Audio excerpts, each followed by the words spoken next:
Tu m'entends bien là? Oui, je t'entends, oui. Ouh, ah bon, désolé tout le monde, on a pris vraiment beaucoup de temps. Comment tu vas, Eric? Écoute, je vais très bien. On a eu quelques soucis de connexion, mais ça fait partie. Moi, je t'entends bien, oui. Ok, d'accord. Bon, ça va, tu vas bien?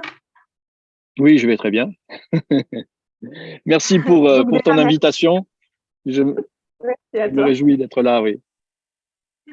Ça me fait plaisir aussi. Bah oui, effectivement, tu représentes bien ce masculin sacré qui a ouvert sa conscience. Et du coup, vu qu'en ce moment, on est sur l'ère du féminin sacré et que j'ai l'impression qu'on a atteint un quota au niveau Mhm. des féministes qui ont travaillé sur leur développement personnel. Et j'aimerais comprendre en fait pourquoi chez l'homme ça semble si compliqué de travailler ce développement personnel. Donc déjà, si tu peux nous dire qui tu es, quelles sont tes aspirations, ton parcours de vie. Ben, écoute, moi, j'ai commencé à me poser des questions sur mon processus personnel, en fait, assez tôt, puisque je suis issu d'un milieu artistique. Et donc, j'ai une formation d'acteur et j'ai été formé par deux Américains en jeu d'acteur, à la direction d'acteur et à tout ce qui est corporel et émotionnel et, euh, et à retranscrire une séquence une scène de scénario bien dans la réalité, en fait, sur scène, hein, pour le cinéma. Donc, ce qui se passe, c'est que j'ai été très proche de mon corps et des émotions assez rapidement parce que mes deux mentors étaient issus de l'Actor Studio de New York. Donc, ce sont des méthodes très corporelles et très émotionnelles. Donc, et qui emmènent à vivre un moment présent. Donc, automatiquement, j'ai fait en sorte de pouvoir me poser des questions pour ouvrir ce corps et ces émotions, m'ouvrir à ce corps, à ces émotions que j'avais pas écoutées pendant très longtemps, puisque à un moment donné, eh bien, on passe tous par là. Hein, c'est 90% de la population qui, à un moment donné, comme elle a été à un moment donné blessée dans un processus de vie depuis la très tendre enfance. Et bon, je vais direct à l'information. Hein, je vais direct là où on doit aller. Hein. On a une heure, c'est ça?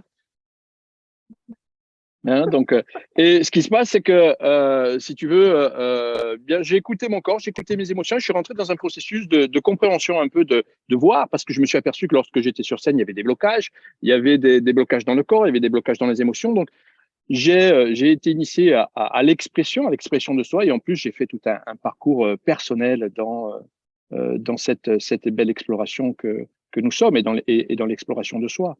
Donc ça, c'est tout un processus et en même temps, j'avais d'autres méthodes, d'autres techniques auxquelles je me suis intéressé et qui m'ont permis de revenir dans cette présence, puisque ce que l'on me demandait quand j'étais un très jeune acteur, c'est de vivre le moment présent, en fait, si tu veux. C'est complètement corrélé avec une personne qui va impulser une dynamique d'un processus de développement personnel, de bien-être, d'éveil, de tout ce que tu veux, en fait, si tu veux, tu vois, parce que pour moi, ce que j'ai compris avec les 30 ans derrière d'expérience, en tout cas, et de repositionnement quant à la personne que je suis, à l'homme que je suis, eh bien, c'est la conclusion, c'est la prise de conscience. On a tous besoin de passer par des prises de conscience pour revenir dans cet instant, en fait.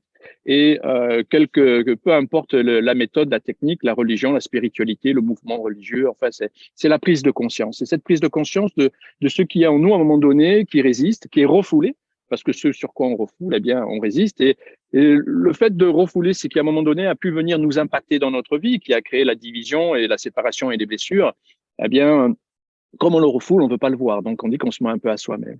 Donc, ça a été un chemin pendant toutes ces années de retour à soi et de ne plus refouler ce qui m'a été partagé dans ma très tendre enfance et qui s'est inscrit comme une programmation, en fait. C'est pour ça que l'on rejoue les séquences de notre vie dans le moment présent, parce qu'on est conditionné depuis la très tendre enfance et tous ces conditionnements ressurgissent dans des situations diverses et bien spécifiques, en fait.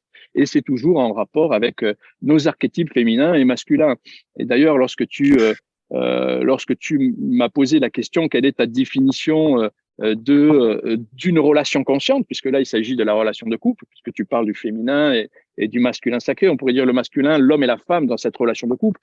Eh bien, ce que je pourrais dire, en tout cas, à la lumière de la conscience que j'ai de moi-même. Parce que quand tu parles de relations conscientes, on va dire que tous les êtres humains sont plus ou moins conscients. On est conscient de ce que l'on vit et quand on a mis la main dans le feu, on est conscient que ça a brûlé, mais parfois on peut y retourner. Et ça, c'est encore une analogie, mais ce qui se passe, c'est que on est conscient à la lumière de la conscience que l'on a de soi-même, en fait. Donc, ce qui se passe, c'est que une relation consciente, une définition de relation consciente, je pourrais te proposer, moi, le fait que, ben, déjà, c'est d'être en relation consciente avec soi-même. Avant de l'être, en tout cas, avec une femme ou avec un homme dans une relation, c'est d'être en conscience avec soi, en rapport avec et en lien direct avec ces archétypes féminins et masculins qui sont le père et la mère, et bien sûr, les grands-parents et tout l'écosystème qui est autour de soi, en fait, hein, parce que moi, je le vois, hein, dans le processus UPA, lorsque j'accompagne des personnes, eh bien, on est totalement, on attaque de suite ce point central de la programmation, des conditionnements qui sont issus des archétypes, issus des archétypes premiers, donc masculin et féminin. Donc, c'est ce que je pourrais dire pour introduire voilà, cet échange. Et encore merci de m'avoir invité pour cela. Je te remercie, merci à toi. Donc du coup, tout part de soi, ça on l'entend régulièrement, tout part de soi. Et là, j'entends aussi que tu me parles de l'enfant, de l'enfance. Donc est-ce qu'il y a un lien avec l'enfant intérieur pour ouvrir notre conscience? Ça, c'est pas des questions qui étaient prévues, mais je rebondis sur ce que tu viens de dire. Bah, l'enfant intérieur, on pourrait, oui, c'est encore, comment dirais-je, c'est encore une représentativité de certaines couches de l'être, en fait, qui à un moment donné a vécu de la séparation dans son potentiel unique. Moi, j'appelle ça le potentiel unique, hein, a vécu de la séparation et au sein de cette séparation a vécu de la division, dont se sont inscrits des états de peur, et des états de peur ont amené aussi des blessures et bien sûr des attitudes et des comportements pour eh bien vivre à partir de cette situation, de cette cristallisation et trouver cet élan de survie et cet élan de survie en soi, en fait, hein. Donc oui, ça part déjà de la position intra-utérine. Donc l'enfant intérieur, pour moi, c'est encore une image de qu'est-ce que je vais aller tu vois, non plus refouler, mais accueillir, parce que c'est accepter, accueillir pour vivre justement une transformation intérieure, prendre conscience de ce qui, à un moment donné, s'était mis en opposition avec mon mouvement de vie et dans mon potentiel unique, hein, parce que l'enfant, quand il arrive, quand nous sommes arrivés tous, hein, on était complètement ouverts au niveau de la pensée réflexive, au niveau du cœur et des sentiments et au niveau de l'action. Donc, et au fur et à mesure des événements de la vie, eh bien, qu'est-ce qu'on fait? Eh bien, on referme l'action, hein, et sa puissance, et sa force et sa créativité. On referme aussi alors pas à 100%, hein, bien entendu, hein, ces centres, hein, ces trois intelligences, parce que ce sont trois centres énergétiques, là où il y a le plus ce sont des mini-lacs hein, dans le corps physique, là où il y a le plus d'énergie dans le corps, et c'est pour ça on peut appeler ces trois points, ces trois centres, les trois intelligences, parce que c'est là où sont aussi les neurones hein, qui envoie l'information dans tout le système nerveux. Et ce qui se passe, c'est que, eh bien, on réfrène notre action, on réfrène notre sentiment, hein, notre rapport au cœur. Et puis, on remonte s'enfermer dans un monde mental aussi analytique qui arrive dès l'âge de 7-8 ans. Donc, mais tout ce que l'on peut absorber et mémoriser comme information depuis la position intra-utérine, c'est comme, voilà, on va dire, entre guillemets, la vérité en soi. Et voilà, on l'accueille dans cette candeur et dans cette présence de l'enfant, quoi. Donc oui, l'enfant intérieur, on peut le voir comme ça. Oui. Donc si tu veux, ça a été un processus de 30 ans où je suis revenu dans ce positionnement de m'interroger à propos de ce que je vivais et j'ai accueilli différentes aussi méthodes énergétiques, le yoga, le mouvement bioénergétique. Et pour entrer profondément dans la méditation, l'état méditatif, c'est un exercice qui m'a attiré très profondément jusqu'à partir en retraite. Je ne savais pas que j'allais partir 7 ans, mais j'ai effectué une retraite de 7 ans qui m'a permis de pouvoir plonger profondément dans cet écosystème de l'esprit et de comment nous créons notre réalité. Donc, je suis revenu de cette retraite qui s'est terminée il y a 4 ans et depuis que je suis revenu, eh bien j'ai couché sur le papier un process, le process UPA, avec lequel j'accompagne tous ceux et celles qui désirent impulser une nouvelle dynamique et revenir dans cet espace de présence où on est nourri et où on est rempli. Donc, j'accompagne différentes personnes dans ce processus et différentes personnes dans différents corps de métier et pas obligatoirement qui sont dans un processus spirituel de développement. Ce sont aussi des personnes qui ont besoin de revenir à soi et d'être dans une présence et de retrouver ce bien-être. Mais ça, je pense que c'est une chose que l'on peut souhaiter à tous. Tout à fait. Bah oui, un être conscient, c'est un être accompli pour moi. Et justement, quelle est la définition pour toi d'un être conscient? Un être conscient, ça reprend plus ou moins ce que je viens de te partager.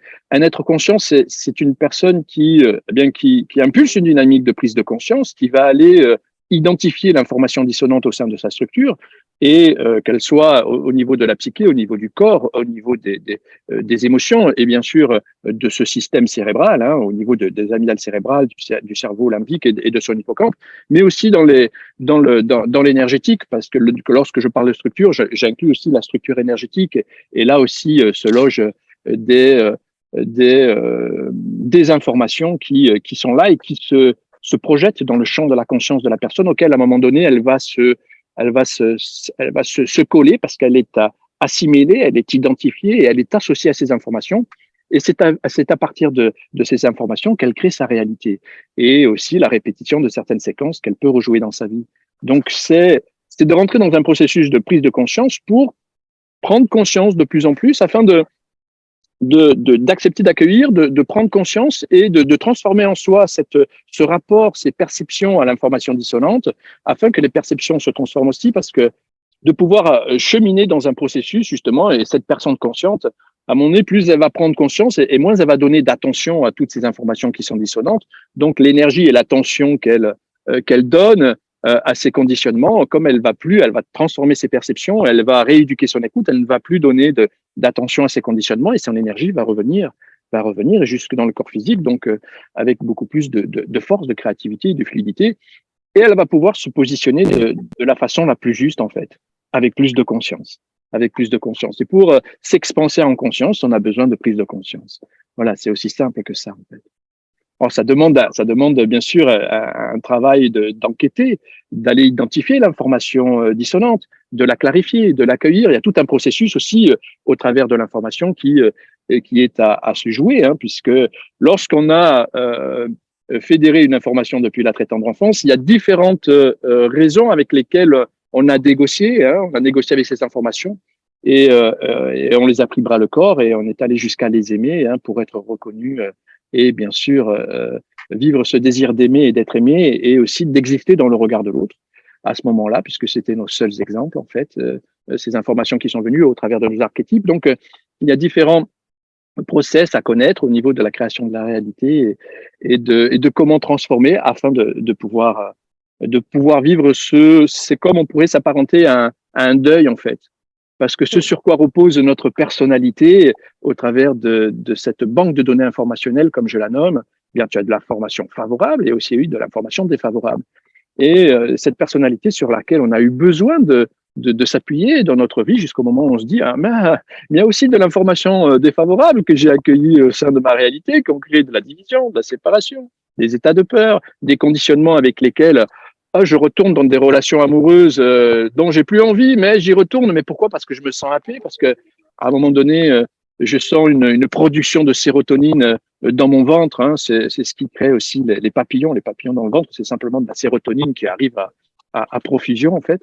Et mais on a tendance à y retourner, en fait. Et ce pourquoi on a tendance à y retourner, eh bien, on a la possibilité de le découvrir et de faire le deuil sur tout ça afin de pouvoir à la sortie, bon, je fais une synthèse très courte, hein, être son propre père et sa propre mère, et être ce créateur conscient et se positionner de la façon la plus juste et la plus consciente dans le moment présent, avec soi, donc automatiquement avec son entourage. Oui, donc si je comprends bien, pour créer des relations conscientes, il faut déjà être un être accompli, conscient personnellement. Donc, il y a des années quand même qui doivent passer dans Alors, une vie pour atteindre ce niveau de conscience.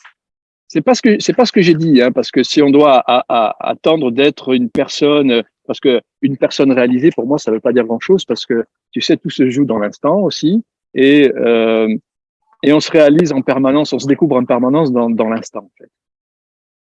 Et ce qui se passe, c'est que, bien sûr, qu'on arrive à un moment donné où on a une certaine stabilité qui se met en place. Pour autant, ce qui se passe, c'est que on n'a pas besoin d'attendre d'être dans une certaine stabilité pour œuvrer dans une vie, dans une vie de couple ou une relation, en fait. Ce qui se passe, c'est que on a la possibilité de pouvoir évoluer à deux dans un processus en conscience et de passer par cette étape aussi qui est nécessaire, je pense, d'être autonome et responsable de sa propre aussi création et créativité. Être autonome et responsable de ses propres visualisations et projections. Parce que lorsqu'on parle de projection, tu projettes sur moi ceci, cela, moi j'ai pas fait, c'est toi qui projettes ceci ou cela sur moi. Hein. Dans les relations de couple, on parle beaucoup de projection. Ah ben non, ça c'est ta façon de voir, c'est pas la mienne, c'est ton point de vue. Donc ce qui se passe, c'est que avant de projeter, on a visualisé. Ce sur quoi on visualise, eh bien c'est à la lumière de la conscience que l'on a de soi-même et aussi à partir de ce à quoi on est assimilé, identifié et associé. Donc on visualise et on projette justement nos conditionnements. Donc dans la relation à deux, eh bien, on a la possibilité de pouvoir s'accompagner mutuellement et de, comment dirais-je, et de pouvoir aussi avancer ensemble. C'est ça aussi qui est beau dans la relation de couple, surtout que, eh bien, lorsqu'on choisit une personne, c'est jamais au hasard. Parce qu'en fait, on constate que pour vivre une relation, il faut déjà être soi-même conscient des choses et avoir travaillé sur les schémas qu'on nous a programmés, on va dire, dans notre enfance, en quelque sorte. Donc, ça rejoint le développement personnel, finalement. Sans développement personnel, est-ce qu'on peut être conscient? Tout dépend ce que tu entends par développement personnel. Hein. C'est toujours pareil, hein, parce qu'il y a tellement c'est comme le mot Dieu, amour, ça a été tellement galvaudé que développement personnel, voilà, moi, tout dépend ce que tu entends par là. La prise de conscience, elle est invitée dans toute, comment dirais-je, dans toute pratique d'expansion de soi, de réalisation de bien-être, j'ai visité bon nombre de yogis en Inde qui parlaient de pouvoir clarifier aussi des conditionnements. Tout part du conditionnement, tout part de la programmation. Donc ensuite, je pense que c'est universel en fait. Et c'est pour ça que moi-même, lors de mes partages et lorsque j'ai décidé de pouvoir accompagner, parce que j'ai accompagné pendant plus de 15 ans des artistes du cinéma français, des danseurs, des chanteurs. J'ai travaillé avec bon nombre de réalisateurs français dans des ateliers justement de jeux d'acteurs, d'expression de soi, d'expression corporelle. Et je peux te dire qu'au-delà du développement personnel et de la spiritualité, quelle qu'elle soit, et tu peux lui donner le nom que tu veux, ce n'est que de la prise de conscience pour pouvoir impulser une nouvelle dynamique et pour pouvoir vivre dans un écosystème intérieur où on est en conscience pour pouvoir se mouvoir dans le moment présent. Et ce qui se passe, c'est que le système de la projection de la réalité des gens sont les mêmes, peu importe la religion, peu importe la nation, peu importe le mouvement spirituel, peu importe, tu vois ce que je veux te dire. Et tout ce qui est refoulé chez l'être humain vient de conditionnement, vient d'informations qui a été mémorisée. Donc, c'est pour ça que j'ai réduit un process qui est efficace et qui pour moi est nécessaire parce que ça passe pas par d'autres chemins que celui de la prise de conscience. Donc, et après tu peux lui mettre n'importe quelle religion, n'importe quelle plume ou chapeau, ce que tu veux, et tu pars avec ça. Non, mais c'est la réalité en fait. On en arrive là. Et aujourd'hui, je pense que les êtres humains, les hommes et les femmes ont besoin, nous tous, et moi y compris, avons besoin d'aller directement à ce à ce qui est nécessaire de pouvoir libérer de l'attention, parce que l'attention, là où tu focalises ton attention, il y a création, et que si tu focalises ton attention sur des conditionnements, sur des états de peur, sur des traumas, alors tu vas créer ta réalité avec ça. Donc cette prise de conscience est universelle, et pour moi c'est ce qui est présent aujourd'hui et sur lequel chaque individu doit aujourd'hui, celui qui désire vivre déjà dans un état de conscience, de bien-être, de joie, de présence, focaliser son attention dans cette direction-là. En tout cas, c'est à mon humble avis. Oui, tout à fait, je te rejoins, je suis d'accord avec toi. Et du coup, pour les relations conscientes, on sait que la communication, c'est une clé, c'est presque la clé, on va dire, la communication. Donc, tu parlais tout à l'heure d'autonomie et de se responsabiliser. C'est vraiment les deux mots-clés qu'on avait déjà évoqués la dernière fois. Oui. Autonomie, responsabilité. Et donc, la communication, est-ce que tu as des méthodes de communication entre éveillés, enfin entre conscients et non conscients peut-être? J'avais l'exemple d'une femme qui est en couple depuis longtemps avec son mari, qui, elle, s'éveille, elle travaille à son développement personnel et Oui. son mari, non. Comment elle fait, cette femme, pour se repositionner dans cette relation? Bien, il me semble que le mot repositionner, on se repositionne avec soi toujours. Parce que si on est le créateur de notre propre réalité, à un moment donné, si on vit une situation qui, dans un couple, parce que est conflictuelle par rapport à l'état d'esprit, à l'état d'être et aux conditions de vie, si le chemin n'est plus réellement partagé par les deux, alors bien sûr on va avoir besoin de se repositionner en fait et de prendre des décisions et des actions. Alors avant tu vois, de passer le cap de vivre une séparation, parce que c'est comment dirais-je, c'est la dernière alternative que l'on pourrait voilà, mettre en place, parce que si demain on est dans un écosystème où c'est plus vivable, il faut faire quelque chose en fait. Hein. Sinon on reste dans un processus de subir, de subir soit ses propres conditionnements et de subir le système extérieur, c'est-à-dire l'autre. Et aujourd'hui, à ce moment-là, tu es victime si tu vis ça. Donc, il est totalement important de pouvoir être responsable et autonome et de sortir de ce système de victimisation en fait et de survie. Donc, dans un premier temps, avant d'arriver à l'étape ultime, eh bien, ça serait déjà de proposer, parce que tu ne peux pas changer une personne.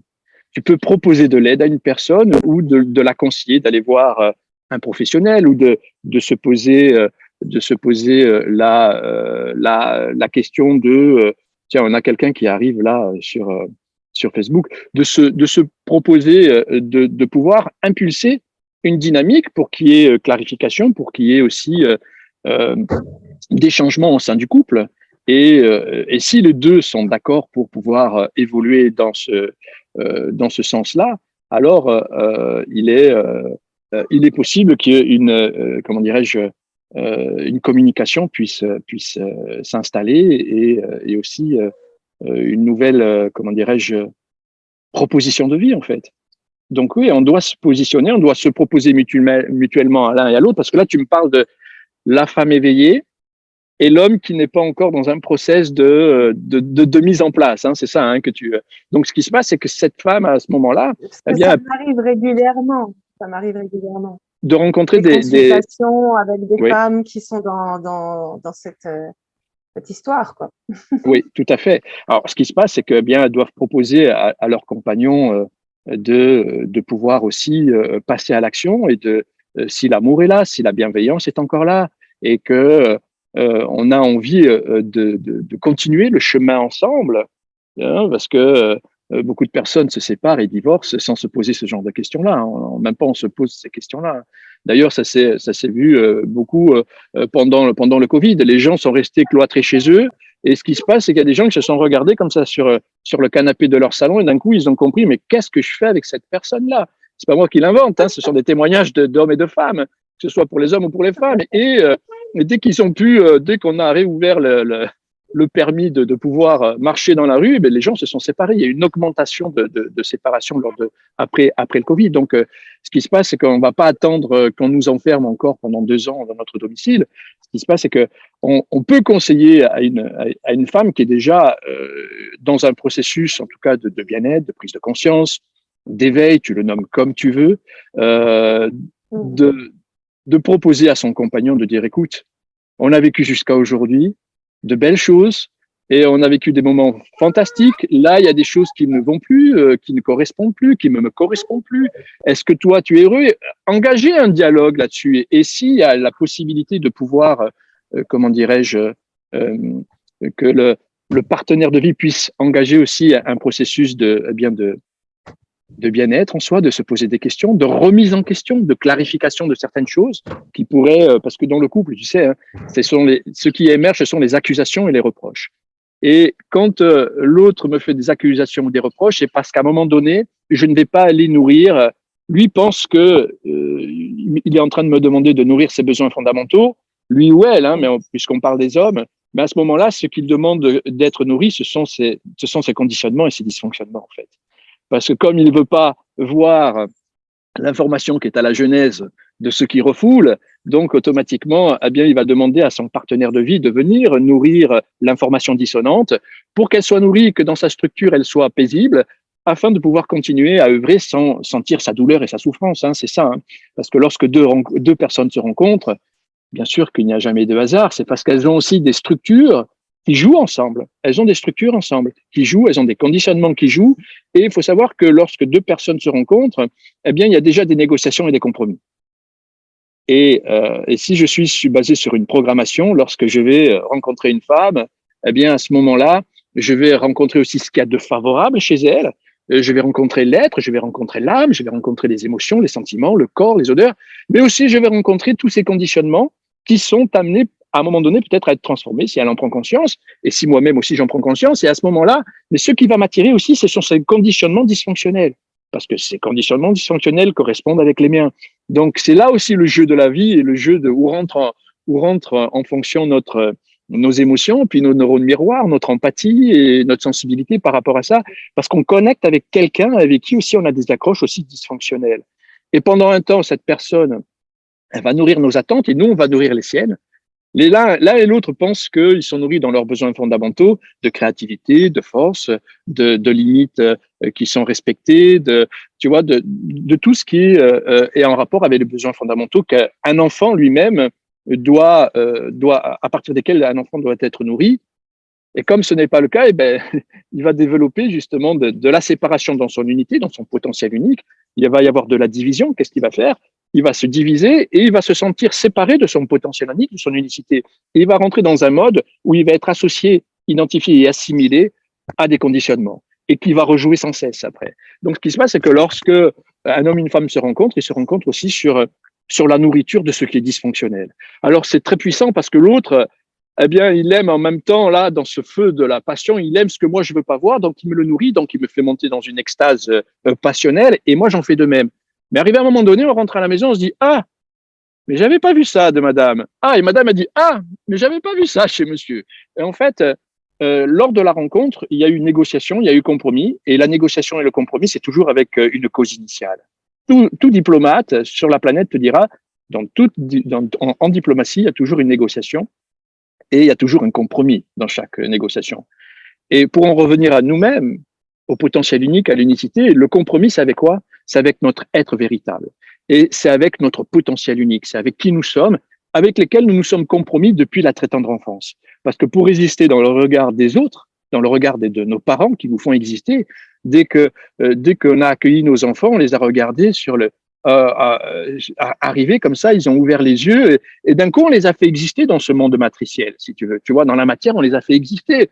Hein, et, et on existe, on voit ces deux personnes, papa et maman, et tout ce qu'ils vont nous donner, on va s'en imbiber, merci, et on va fonder notre personnalité là-dessus. Et ensuite, eh bien, on joue avec ça toute la vie, en fait. Et là-dedans, il y a de la dissonance. Et ce qui se passe, c'est que ça va se retrouver aussi dans les rapports hommes et femmes. Donc, à un moment donné, si madame, elle a fait le cheminement de pouvoir regarder ce qui était dissonant et conflictuel en elle, alors elle a récupéré de son énergie. Alors elle a récupéré de son attention. Alors elle a récupéré de sa créativité. Elle a mis des limites. Elle sait mettre des limites maintenant. Et elle a le droit au respect. Elle ne se sent plus trahie. Elle ne se sent plus abandonnée. Elle ne se sent plus humiliée. Elle ne se sent plus rejetée. Tu vois, il y a 7 blessures de base chez l'être humain qui ont été découvertes par William Reich et qui ont été démocratisées par John Periakos. Et moi, j'ai reçu tout cet enseignement au travers du théâtre, puisque un de mes mentors a travaillé en direct à New York avec ces personnages-là qui les ont partagés et ensuite tout le monde a démocratisé, que ce soit au Canada, en France, de partout, les blessures de l'être. Donc, ce qui se passe, c'est que quand on on rencontre cet homme et cette femme, eh bien, quand on se rencontre, eh bien, ça joue aussi, ça joue et je ne sens plus ce que je ne veux pas voir, ce que je refoule. Et ce que je refoule, je me suis menti jusqu'à un temps et maintenant c'est madame qui vient, qui me nourrit et moi je nourris madame.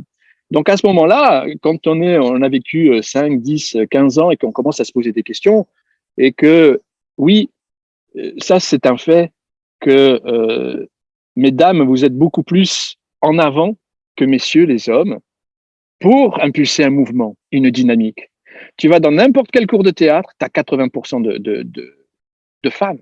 Tu vas dans n'importe quel cours de danse, moi j'aime beaucoup danser, tu as 80% de femmes. Tu vas dans tout ce qui est représentation, expression et art de l'expression, tu as beaucoup plus de femmes que d'hommes. Et les hommes, peut-être que au travers de leur éducation, parce que même les filles aussi, elles ont été élevées, ne montre pas tes émotions, ne montre pas ceci, ne montre pas cela. Non, les émotions, c'est un cadeau. Les émotions, il faut les accueillir. Parce que lorsqu'on accueille nos émotions, qu'on fait le choix d'accueillir nos émotions, on fait le choix de commencer à exprimer de l'information qui est cristallisée au travers des différents centres énergétiques, mais aussi dans le corps. Parce que si j'ai une tension là, si j'ai une tension là, eh bien, c'est parce que j'ai des émotions aussi, à moins que je sois un sportif de haut niveau et que je prenne pas des électrolytes comme tu peux trouver dans cette bouteille. Alors, j'ai des crampes à un moment donné qui arrivent. Mais si je fais pas vraiment de sport, mais que j'ai des blocages, que j'ai des tensions, ce sont des émotions qui ne sont pas exprimées. Et les émotions, c'est un outil de communication qui permet à l'être d'exprimer un état de lui-même dans le moment présent de l'être, de l'âme. Donc, dès qu'on ouvre cette boîte à émotions, alors on commence déjà à respirer, on se détend. Et bien souvent, dans les masterclass que je donnais fut un temps avec tous ces artistes, il y a des gens qui arrivaient, ils avaient du psoriasis, et c'était masterclass qui durait 3 semaines, tu vois. Et rien qu'en exprimant leurs émotions, hein, c'est énorme. Et ça durait 3 semaines, c'était 10 heures par jour, du lundi au samedi, juste avec le dimanche de repos sur 3 semaines. Au bout de 3 semaines, il n'y avait plus de psoriasis. Pourquoi? Parce que pendant 3 semaines, elles avaient exprimé leurs émotions, parce que c'est la base pour un acteur. Tu as besoin d'exprimer tes émotions, sinon tu vas rien véhiculer à l'écran, à l'image, et la caméra va rien capter. Donc, tu vois, c'est déjà régénérateur, en fait. On se régénère, le corps est formidable parce que tu as commencé déjà à exprimer beaucoup de choses. Donc, pour les hommes et les femmes, eh bien, je dirais, madame, moi, je félicite toutes ces femmes qui font de l'avant et qui sont là. Eh bien, j'invite, messieurs, je vous invite à passer à l'action. Et si vous aimez votre femme, si vous êtes encore, vous sentez qu'il y a encore quelque chose à faire dans cette relation, eh bien, parce que l'amour aussi, c'est savoir aussi quitter quelqu'un à un moment donné et d'avoir l'impulsion de pouvoir aussi quitter une personne. Hein, c'est pas toujours évident. Et c'est ce qui paraît qui est le plus difficile, de quitter aussi une personne à laquelle on peut être attaché, mais on sait qu'on est dans la discorde et le dysfonctionnement. Eh bien, de passer à l'action et de pouvoir impulser une dynamique et de voir si à deux encore c'est possible. Et si à un moment donné c'est pas possible, eh bien, il faut faire des choix. Hein, faut faire des choix comme ceux qui ont fait le choix pendant le Covid, à un moment donné, de se regarder, ils ont dit ah ben non, j'ai plus rien à faire avec cette personne, je pars. Eh bien, c'est de pouvoir se positionner de la meilleure des façons et de faire ça de la meilleure des façons et dans les meilleures conditions. S'il y a des enfants aussi qui sont là dans le foyer, toujours avec bienveillance et noblesse, de pouvoir impulser une nouvelle dynamique et pourquoi pas de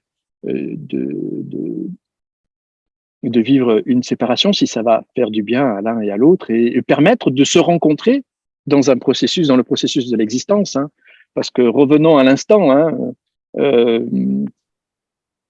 la vie, elle se joue maintenant dans cette vie-là, hein, pas dans celle d'après ou celle d'avant. C'est vivons le moment présent et dans ce moment présent, opérons et donnons-nous les possibilités de pouvoir œuvrer au mieux pour revenir dans cet instant-là où tout se joue.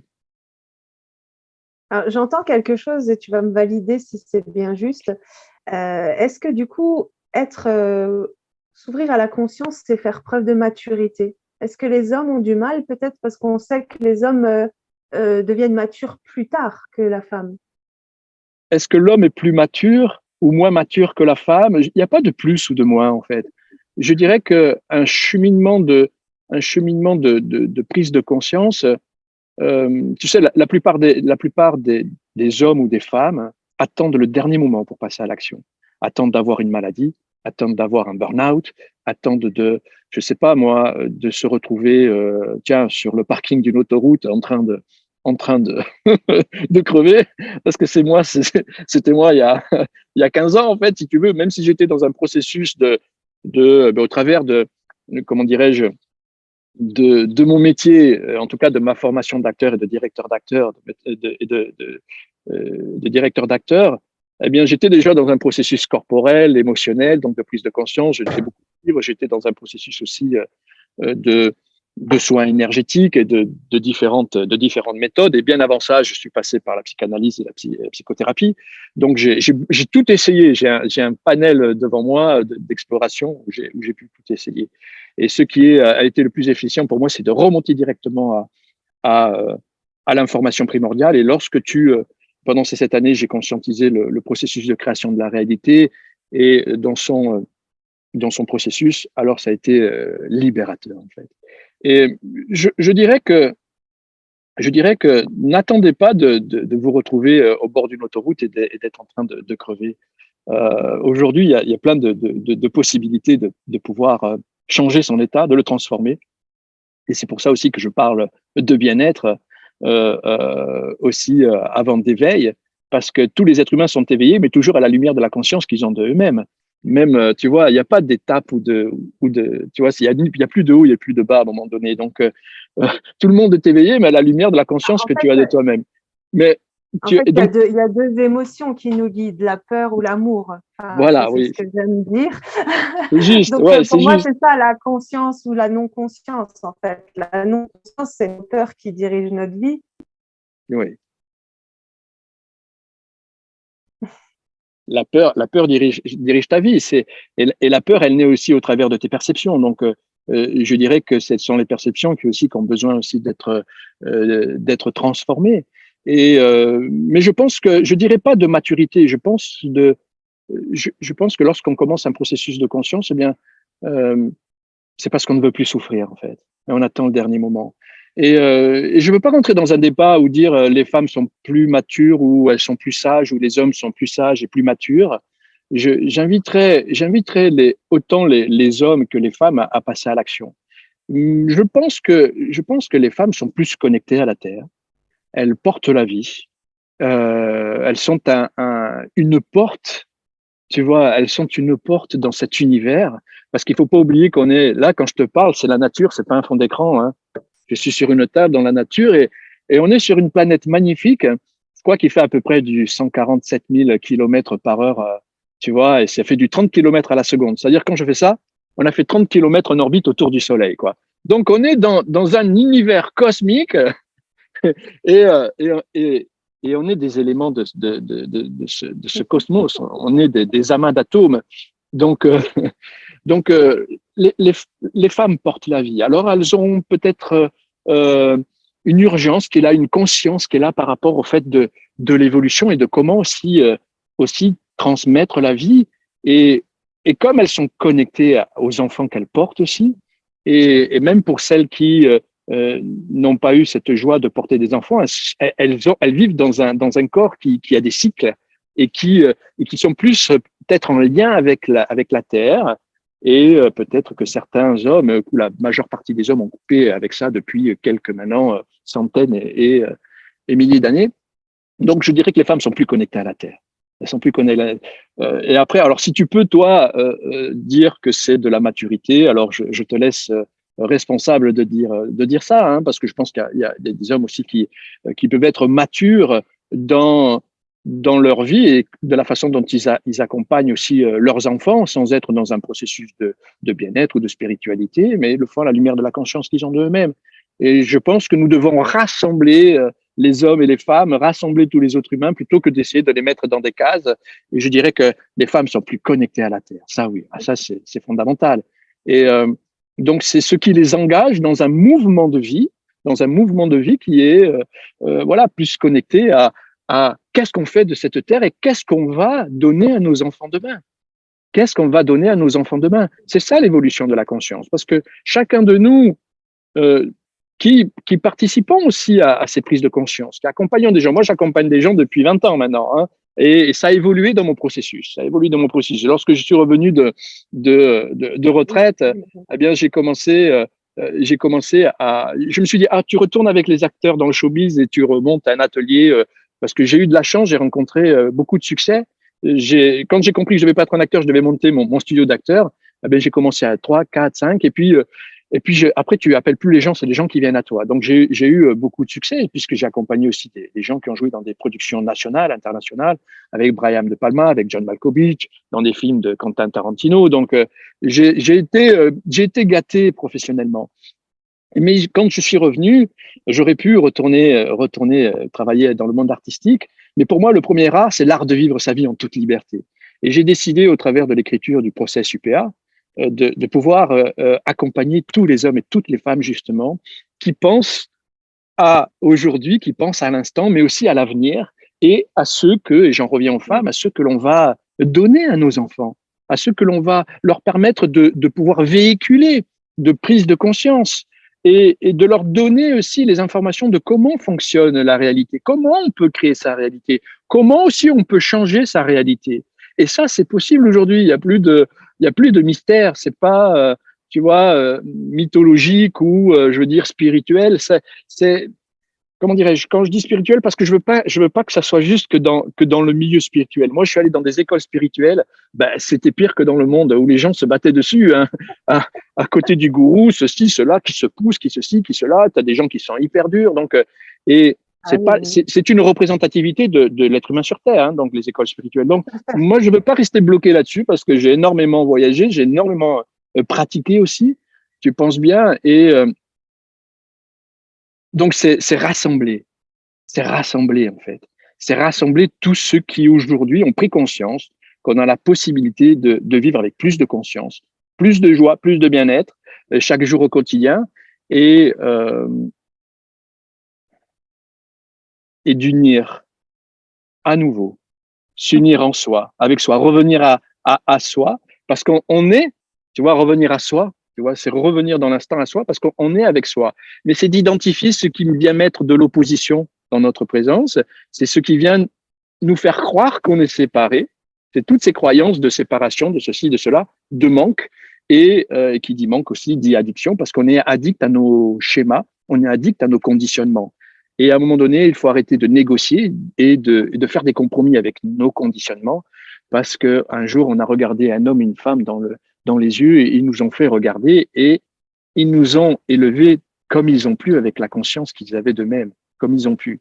Donc, si tu veux, aujourd'hui, il faut se positionner, il faut se retrousser les manches, hommes et femmes ensemble, et et pour arrondir cette question, Ouais. mesdames, si à un moment donné vous devez comment dirais-je, vous positionner quant à votre vie, quant à votre bien-être, eh bien il faut savoir aussi, comment dirais-je, il faut savoir prendre des décisions. Et parfois c'est pas facile aussi de quitter le domicile familial, mais pour celles qui ont la possibilité de pouvoir impulser une nouvelle dynamique, et, euh, et de ne plus négocier avec quoi que ce soit. Parce que dès que vous négociez, c'est toujours avec un conditionnement, et avec, je suis toujours assimilé dans cette matrice tridimensionnelle à ma programmation, à mon histoire. Et cette histoire que j'ai accueillie, eh bien, elle m'a été donnée par Père mes archétypes, Père et Mère, et mes propres expériences aussi. Donc, on a la possibilité de revenir pleinement à soi. Et c'est de là que on, on, on, on redevient dans cette présence, dans une autonomie, une conscience, son propre père et sa propre mère, sans renier ses propres parents, hein, mais avec un regard beaucoup plus bienveillant, et puis une distance et une profondeur de champ. On n'est plus assimilé, associé, identifié à ceux qu'on a pu avoir dans le cocon parental, familial, que ce soit scolaire, que ce soit média, et représentatif aussi des gens qui nous gouvernent et qui légifèrent les lois, et qui comment dirais-je, ils nous donnent un cap, une direction. C'est redevenir ce leader conscient de notre vie, et cet être souverain intérieur. Et pour qu'une femme soit souveraine, eh bien, elle doit être dans sa dignité, elle doit être dans son intégrité, dans le respect, dans l'estime, dans la valeur d'elle-même, dans l'affirmation d'elle-même, dans sa relation aussi avec l'homme. Et elle doit se positionner avec sa grande force et sa créativité. Et alors là, elle va reprendre conscience, elle va pouvoir prendre sa décision. Et ce que je viens de dire pour une femme, c'est exactement la même chose pour moi qui suis un homme. Et pour tous les hommes. Si on veut renouer avec sa souveraineté qui est là, eh bien, on doit être digne de nous-mêmes, de notre être, et être dans cette intégrité, le respect, l'estime, la valeur, et cette affirmation et cette confiance que l'on retrouve, c'est la foi, hein. Donc, sans ne plus se nourrir mutuellement dans nos conditionnements dysfonctionnels et cette information, en fait. Et ça, c'est réalisable très rapidement. Très rapidement. Oui, bien sûr, c'est réalisable très rapidement parce que lorsque tu prends conscience de comment fonctionne l'écosystème de création de ta réalité, à partir de quoi et comment tu crées ta réalité, et que tu prends conscience aussi de tout ce qui se joue dans ta réalité qui est dysfonctionnel, alors d'un coup, tu as toutes les cartes en main. Tu as toutes les cartes en main. Et lorsque tu remontes à l'information, tu as tout qui collapse. Tu as tout qui collapse. Et puis d'un coup, tu te retrouves dans ta présence parce que tu ne peux plus négocier avec toi-même. Tu ne fais plus de compromis. Tu peux toujours faire des compromis et négocier. Hein. Je vais te prendre un exemple d'une personne en ce moment qui est en accompagnement, qui m'est envoyée par une autre personne que j'ai rencontrée lorsque j'étais en retraite et qui a dit, écoute, va vers Eric parce que ce que tu vis actuellement, c'est très puissant au niveau énergétique. Moi, je suis passé par différentes éveils, différentes manifestations kundaliniques pendant plus de 10 ans, jusqu'à ce qu'à un moment donné, elle se pose au centre de ma tête et qu'elle jaillisse comme un soleil, en fait, si tu veux, tu vois. Donc, et qui résonne en toi une boule de feu au sein de cet écosystème cérébral. Et à partir de ce moment-là, j'ai vécu que j'expérimente toujours que dans l'instant, je suis nourri, je suis rempli, en fait, si tu veux. Et lorsque je me pose, eh bien, j'ai vécu cette étape que les personnes dans un processus peuvent vivre où, waouh, elles se disent, ah ben ça y est, il n'y a plus rien, il n'y a plus rien, il y a juste que l'instant. Oh, qu'est-ce que je fais avec cet instant? Oh, j'ai peur, alors je retourne dans mes conditionnements, ceci, cela. Et tu vois, tu as des étapes aussi là-dedans de pouvoir intégrer cet espace-là. Et ce sont des étapes que j'ai vécues. Et cette personne que l'on m'a envoyée, elle a vécu, par exemple, une montée kundalinique après une rencontre exceptionnelle amoureuse qui a duré 8 jours, mais qui était tellement exceptionnelle, qui était aussi dysfonctionnelle, en fait, si tu veux. Et ça a explosé, en fait. Et elle a été tellement bouleversée par la rupture que toute sa structure, elle s'est mise à bouger. Ça a ouvert une possibilité, une brèche, et elle a eu une puissante montée d'énergie. Et ses propres mots, c'était « je me suis senti déchiré à l'intérieur ». Je me suis senti déchiré à l'intérieur, ça m'a fait très mal jusqu'à la gorge. Et à ce moment-là, pourquoi ça fait mal? C'est parce que, eh bien, il y a encore de la cristallisation, il y a encore de la mémoire dans la structure physique et dans la structure énergétique, qui fait qu'à un moment donné, l'énergie, elle vient, et te dit, waouh, elle vient te parler, en fait, hein. C'est magnifique, c'est une intelligence formidable. Et c'est d'une noblesse. C'est encore un mot que je pourrais mettre, après chacun l'explore à sa façon, mais et lorsqu'on a repris un peu le parcours de sa vie, de sa naissance jusqu'au moment où on s'est rencontrés, et qu'on a très rapidement identifié les attitudes et les comportements qui étaient assujettis encore à des conditionnements, qui étaient assujettis encore à la négociation, à des compromis, eh bien, sa structure, elle s'est, comment dirais-je, elle s'est stabilisée, ses énergies ont continué à circuler, et elle a continué à s'expanser et à commencer à vivre des états de bien-être de plus en plus intenses. Tu vois, de plus en plus intenses où et de moins en moins de négociations parce que tu as la possibilité d'identifier dessus des attitudes et des comportements, d'identifier ce qui vient mettre de la division au sein de la psyché, au sein de la présence, dans la structure. Donc, de plus en plus, l'énergie que tu focalises sur le conditionnement, ton attention que tu focalises, donc tu vas créer sur le conditionnement, donc la peur ou l'amour, mais il est possible que tu puisses être aussi dans un espace où tu es au-delà de la peur et au-delà de l'amour. Et c'est ça dont je te parle, en fait. Cet espace qui est soi-disant vide. Il n'y a même plus la peur et il n'y a même plus l'amour, en fait. Ouais. La liberté d'être. J'ai l'impression qu'en fait, être un être conscient, c'est être un être libre, d'après ce que tu dis. Ça en fait partie. Et toujours à la lumière de la conscience que tu as de toi-même. Et on en revient au libre arbitre. Et le libre arbitre, c'est toujours à la lumière de la conscience que l'on a de soi-même. Parce qu'on existe dans différentes dimensions. Là, je touche mon corps, vous pouvez toucher tous votre corps, mais si à un moment donné, vous me découpez là, vous n'allez pas pouvoir attraper mes pensées. Eh ouais. mes pensées, vous n'allez pas pouvoir les attraper si on m'ouvre. Hein. Donc, on existe dans différentes dimensions et c'est de pouvoir expérimenter aussi ces dimensions de plus en plus avec de plus en plus de fluidité et de conscience. Donc, pour en revenir au fait que ce soit très rapide, eh bien, on a une personne là qui, eh bien, a stabilisé son état, qui est de plus en plus, si tu veux, comment dirais-je, dans une autonomie, dans une responsabilité de sa vie, qui ne veut plus retourner dans sa dépendance affective et qui, parce qu'on pourrait dire que 99% des êtres humains sont des dépendants affectifs. Parce que dès qu'on va chercher la valeur des sentiments de nous-mêmes au travers de l'autre, on est un dépendant affectif. Parce qu'on va demander à l'autre de venir nous nourrir quelque part une séparation, une division, quelque chose que l'on pense que nous-mêmes nous n'avons pas, alors que c'est un leurre. C'est simplement qu'à ce moment-là, quand je pense que je l'ai pas, que je me sens séparé, c'est parce que mon attention est focalisée, est assimilée à un conditionnement qui me dit que, tu vois, bon, je synthétise, hein, je pourrais être plus spécifique, mais c'est toujours une question d'attention. Mais on a aussi besoin d'identifier aussi pourquoi l'attention, à un moment donné, elle diverge et elle ne converge pas avec mon corps ici et ma présence dans l'instant, en fait, si tu veux. Donc, cette personne est revenue dans une stabilité où elle sent ses énergies qui circulent, elle les explore de façon différente. Parfois, ça peut s'arrêter pendant 3-4 jours. Et là, je l'ai eu au téléphone il y a, comment dirais-je, il y a 3 jours, elle m'a dit, écoute, cette semaine, on doit avoir rendez-vous. On devait avoir rendez-vous hier.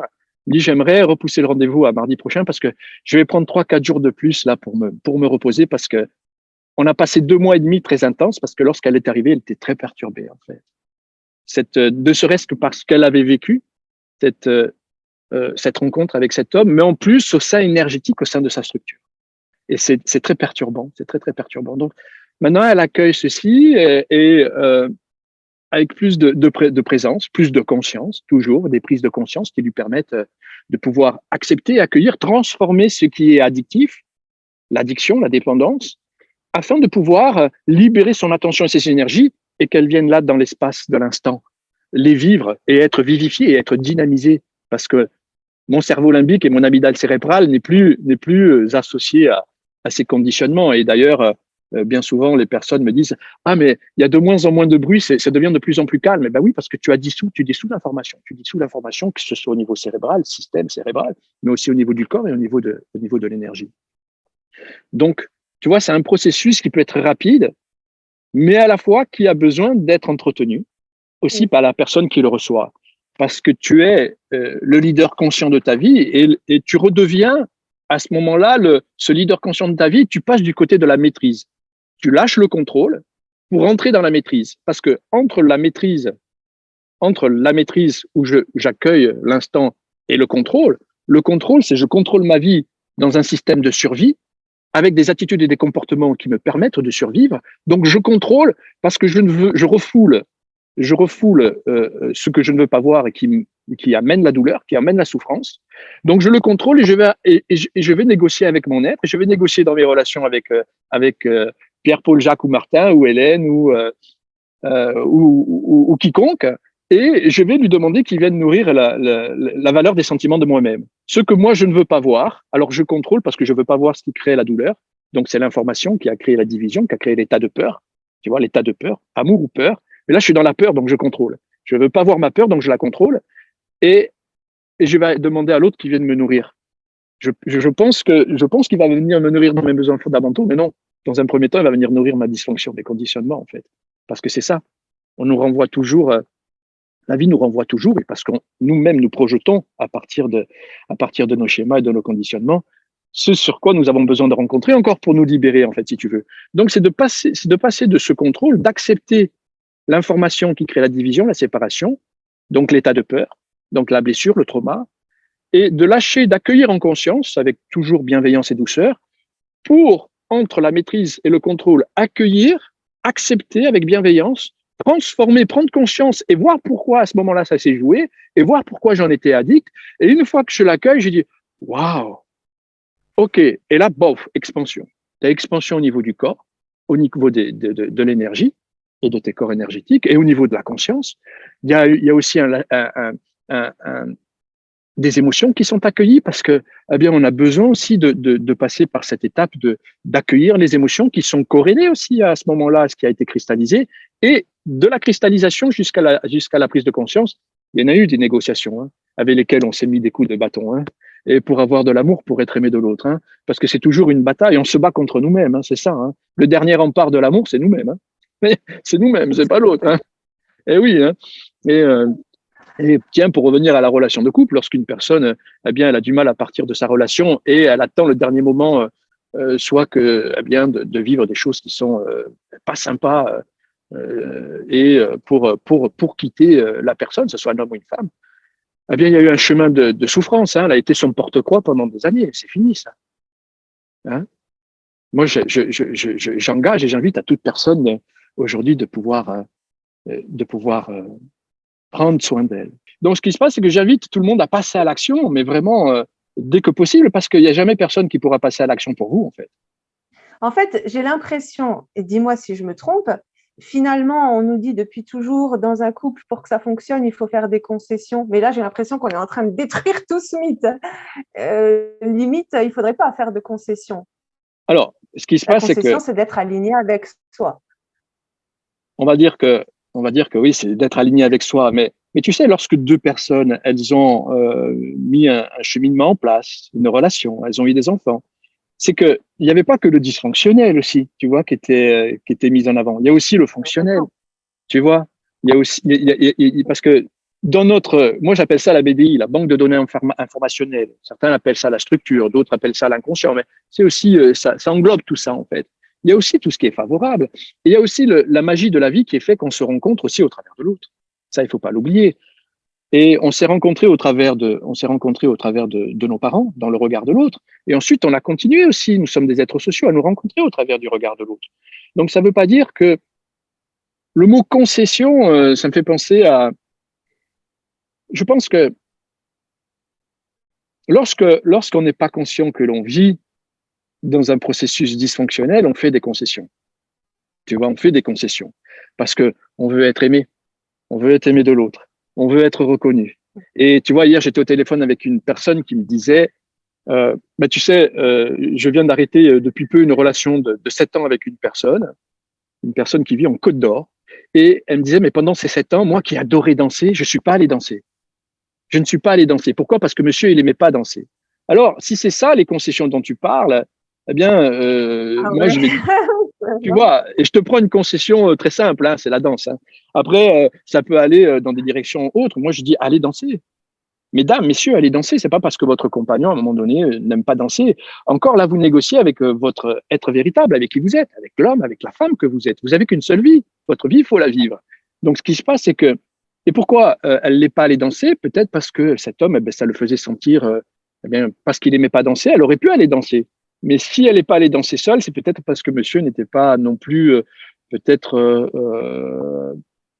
volontairement d'accord, tu vois. Donc, il y a encore des négociations, donc il y a encore des compromis, donc il y a encore des conditionnements. Et on pourrait te citer bon nombre d'exemples hein, de cette façon-là. Donc, en soi, oui, je dirais qu'il n'y a plus de négociation à faire. Parce que si vous-même, vous ne faites pas comment dirais-je, le premier pas pour vous-même, personne d'autre, monsieur ne le fera pas. Vous allez continuer, ou madame va continuer à nourrir ses conditionnements et ses peurs. Alors, on fait le choix de vivre dans l'amour ou dans la peur.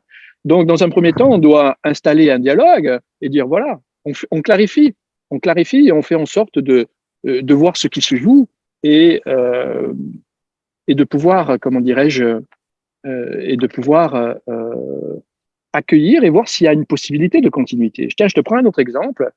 Une personne qui était en accompagnement m'appelle et me dit, tiens, j'ai une amie qui en ce moment vit à une problématique dans son couple avec son homme. Donc, ça fait, je crois, 20 ans qu'ils sont ensemble. Et c'est un couple qui, apparemment, est allé en avant, on s'aimait, on a monté les affaires, la maison, ceci, cela, et comme on peut créer dans tous les couples, les enfants, les maisons, faire des projets sur le long terme. Mais à un moment donné, il y a des choses qui ne se sont pas regardées, qui n'ont pas été regardées. Et comme on part du principe que chaque individu est sur une programmation, une banque de données informationnelle, et qu'on est allé chercher la valeur des sentiments de soi-même au travers de l'autre, on est rentré en négociation dès le départ. Et ce qui se passe, c'est que tu peux bien sûr vivre en couple et mourir avec l'homme et la femme avec qui tu es en couple jusqu'au bout, hein, et être tous les deux dans le même caveau en ayant négocié en permanence toute la vie, tu vois, et voir qu'il y a eu des moments qui étaient super et d'autres moments qui n'étaient pas super, parce qu'il ne faut pas non plus se voiler la face, il faut arrêter de se mentir à soi-même. Hein.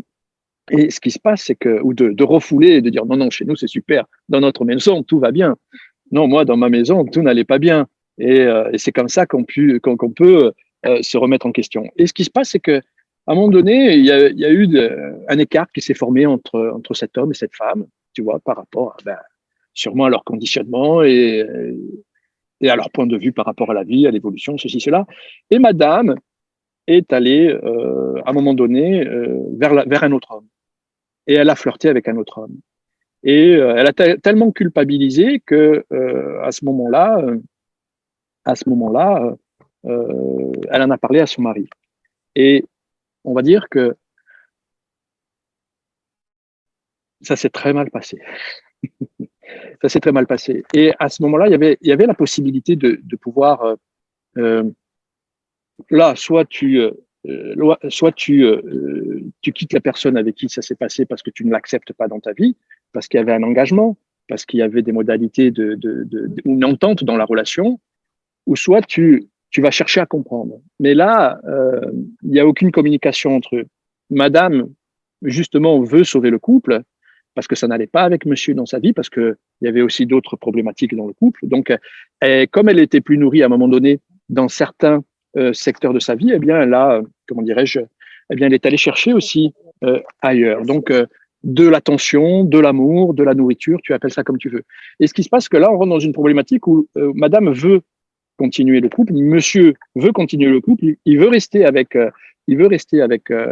sa compagne, mais il ne veut pas transformer la colère et la tristesse qu'il a en fait. Il ne veut pas regarder en fait ce qui se joue à l'intérieur. Donc on pourrait dire que là on rentre encore dans des négociations et des compromis. Tu vois, c'est un exemple très très simple. On rentre dans des négociations et des compromis. Alors est-ce que ça va durer ou est-ce que ça va pas durer? On va pas prendre des paris parce que c'est pas ça le but, mais on va dire que rien ne se joue au hasard dans la vie, en fait. Et là, on a besoin d'ouvrir vraiment, de s'asseoir à table et de pouvoir accompagner ces personnes. Parce qu'il est possible que ça continue, mais avec des conflits, avec des peurs, avec pas une liberté dans le couple, pas un retour aux sentiments clairs, joyeux, à une confiance, à une sexualité aussi qui est là dans le couple et qui existe. Il faut pas la nier non plus. Donc tout ça, c'est encore des non-dits, c'est encore beaucoup de choses. Donc ça, c'est un exemple parmi tant d'autres. Hein. On ne va pas cristalliser, focaliser là-dessus, mais on va dire qu'à un moment donné, oui, il y a des décisions à prendre et il faut se positionner. Donc, que ce soit un homme ou une femme, et là, en l'occurrence, aujourd'hui, ce direct, tu as focus l'attention pour mesdames, vous qui êtes rentrées dans un processus de bien-être et d'éveil, de prise de conscience et de joie et de bien-être. Comment vous devez vous positionner, à partir de quoi, avec l'homme avec lequel vous vivez? Eh bien, c'est à partir de vous-même que vous devez vous positionner de la meilleure des façons et avec le plus de bienveillance et de noblesse possible. Et si à un moment donné, il y a des décisions et des actions qui doivent être prises, eh bien, de la meilleure des façons, toujours, c'est s'accompagner soi et pouvoir aussi, comment dirais-je, accompagner l'autre aussi s'il y a une séparation qui doit se jouer. En tout cas, voilà, hein, tu sais, dans la vie, il y a toujours des conditions, il y aura toujours des compromis, mais dans le système de l'expression de soi, c'est de ne plus être en compromis avec ce qu'il y a de dissonant, en fait. Parce que on aura toujours des conditions dans la vie. Hein. Une femme, lorsqu'elle porte un enfant, elle a besoin de bonnes conditions pour l'amener à terme. On a besoin aussi de bonnes conditions pour élever un enfant. Lorsqu'un agriculteur va semer son blé, bien, il a besoin de bonnes conditions météorologiques aussi pour récolter son blé. Et ça se joue dans le moment présent. Donc, ce qui se passe, c'est que là où les conditions sont à revoir et à clarifier, ce sont dans les fonctionnements dissonants. Là, on pourrait dire que, tu vois, mon fils me posait il y a quelque temps, papa, est-ce que je peux vivre l'amour inconditionnel dans les relations avec une adolescente de mon âge? Je dis oui. Tu peux le vivre, mais d'abord si tu le vis avec toi-même. Et ensuite, tu feras tes choix à partir de qui tu es. Et tout ce que tu vas projeter va te revenir à partir aussi de ta vibration et de ton essence. Et de ton essence unifiée. Pas de ton essence qui, à un moment donné, va être assimilée, associée à des conditionnements qui vont la diviser, en fait. Et tu vas rencontrer l'homme ou la femme qui va te permettre justement, de te rencontrer et de réactualiser quelque part ton instrument, ton corps, ta conscience, tes émotions, tes sentiments. C'est toujours un réaccord avec soi-même, une, une réharmonisation. C'est ça c'est ça l'instant. Hein, c'est, euh, c'est être en harmonisation avec soi et pour l'être aussi avec les autres. Parce que si on n'est pas harmonisé, si on est en désaccord, un instrument, un piano, une guitare, si elle est désaccordée, ben ça va jouer faux. Ben, chez nous aussi, c'est dans notre conscience, dans notre expression, dans notre vibration, dans notre connexion à notre essence. Plus on est en accord et plus on est unis et moins on est séparés, et plus on va pouvoir accueillir ce qui se joue dans l'instant de la meilleure des façons. Ai-je répondu à ta question? Ah oui, c'est magnifique. Et puis, ça donne un bel espoir. Cette nouvelle éducation vis-à-vis des enfants, j'ai l'impression que l'humanité devient de plus en plus consciente et apportera ces méthodes à nos enfants. Et un nouveau monde peut vraiment se créer rapidement, effectivement. Oui, tout à fait. Tu viens de prononcer le mot espoir. Et si tu me permets, je pourrais rajouter espérer en vous. Espérer, placer l'espoir en vous. Ne placez pas l'espoir sur une personne qui est à ce moment-là est dissonante et qui est dans une relation aussi à partir de sa programmation. Placez l'espoir en vous et positionnez-vous à partir de vous-même et gardez l'espoir en vous en conscience en fait. Et si chacun le fait, bien sûr l'espoir aussi en cette humanité, mais avant tout, c'est la phrase connais-toi toi-même, mais alors ayez l'espoir en vous-même ici et maintenant. Et ayez l'espoir en vous-même, parce que tout est réalisable et tout est possible. En tout cas, ce que je peux dire à la lumière de la conscience que j'ai de moi-même et de mon parcours, de là où je viens, dans mon écosystème familial et jusqu'à aujourd'hui, si moi je l'ai fait, et même si je dis je l'ai fait, j'ai pas terminé parce que tout se joue dans l'instant. Hein. L'éveil, c'est toujours dans l'instant, c'est toujours dans le positionnement la plus juste et, et le positionnement avec soi et l'autre, hein, avec beaucoup de bienveillance dans la présence. Alors, et ça s'entretient chaque jour. Si moi je l'ai fait, vous pouvez le faire. Parce qu'il n'y a pas de raison que ce soit moi ou d'autres personnes ne puissent pas le réaliser. Ou d'autres l'ont déjà réalisé, sont déjà dans une stabilité, dans un bien-être, si tu veux, tu vois. Donc, tout est possible en allant directement à l'information. Je te remercie beaucoup. Je t'en prie. Je pense qu'on a plus ou moins fait le tour. On a beaucoup d'éléments là. Je suis en train de regarder par rapport aux questions. Ouais, on a fait le tour. Tu avais d'autres choses peut-être à rajouter? Écoute, non, je vais laisser reposer tout ça. C'est bien, tu vas sûrement avoir des retours. Je me réjouis d'avoir partagé ce moment avec toi et avec ta communauté. Pour ma part, bien écoute, je peux inviter aussi tous ceux qui sont intéressés à venir visiter ma page et s'ils ont des questions, à venir aussi me poser des questions, j'y répondrai avec grande joie. Et puis je pense que c'est bien aussi qu'on puisse arrondir maintenant parce que d'un point de vue technique, je regarde, tu sais, je suis dans la nature, donc je suis avec un ordinateur portable. Et il me reste plus de batterie, donc je pense que c'est juste qu'on puisse saluer tout le monde pendant que le temps qui nous reste. Le timing, il est parfait. Ouais, il est parfait, oui. Il est parfait. Pour moi, c'est parfait. Vraiment, tu as relevé les points importants. Donc, repositionnement, autonomie, responsabilisation de soi. Oui. Et le dernier point que je voulais noter aussi, c'est vraiment cette notion de liberté, de libération de l'être et de non-concession à cette liberté. Et que les femmes sont connectées à la terre, elles portent la vie, elles donnent la vie, et que ce sont elles aussi qui vont de l'avant et qui, comment dirais-je, et qui se positionnent. Et ça, messieurs, nous avons aussi tout intérêt de soutenir ces femmes et qui sont proches d'elles-mêmes et proches de la vie, celles qui sont dans un processus, bien sûr, de bien-être et toutes les femmes, quoi qu'il en soit, même celles qui ne se sont pas encore posé la question, puisqu'elles sont connectées à la vie, elles sont connectées à la terre. Et ça, c'est le plus beau cadeau que l'on puisse se faire, de pouvoir les soutenir et les accompagner. Et pour les accompagner, nous avons besoin de nous accompagner nous-mêmes et de revisiter quelques départements de l'homme et de la relation à son propre féminin et aussi à son propre masculin pour pouvoir engendrer de magnifiques relations aussi avec les femmes. Merci. Je t'en prie. Je t'en prie. C'est ensemble que les choses se passent. C'est ça, pour un nouveau monde meilleur. Oui, pour les des enfants pour les heureux, enfants de demain. voilà, les enfants qui feront les futurs adultes, voilà. Exactement. Je te remercie énormément pour ce temps accordé et je te souhaite un très beau week-end. Merci. Et à très bientôt. À vous tous. Merci à toi. Prenez soin de vous. Bye bye. À bientôt. Salut.